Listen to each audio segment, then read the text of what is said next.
when she did come back around, she said, I'm willing to take the risk, and so is he. Because there's somebody that I really see, and there's somebody that he really sees, and we realize that we are both just slightly afraid of what it may cost us, but we're willing to pay the cost. If that means that we both get to wake up and look in the mirror and see somebody different, and not a different person, but different in the sense of how they show up, because when they look in the mirror, the reflection staring back at them is the version of themselves they really see now. It's not a distorted image. It was a beautiful thing to watch them do the work, to see them do the work. Because what they discovered in being intentional about it is it brought them together. They grew stronger. They started to work together more. Because the truth about the versions of themselves that they really saw themselves being, it was so custom tailored to who he saw himself being as a man,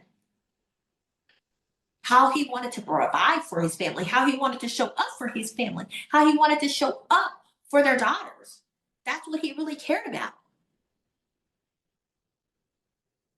Providing on another level, not just financially, but even in his presence. And what she cared about was still being able to do work that she loved, being able to still travel and go about this world doing work that she loved. That's what she cared about. That she wasn't having to live with a stigma of being a stay at home, of not being a stay at home wife. She didn't want to live with that stigma. She didn't want to be judged or perceived as something was wrong, because she loved her work so much that sometimes it took her away from home for 2 or 3 days at a time. And knowing that that was all right. She wanted to have the peace in it and not be penalized for that. That's what she desired. Not having to be what society had deemed was the traditional wife, the traditional mother.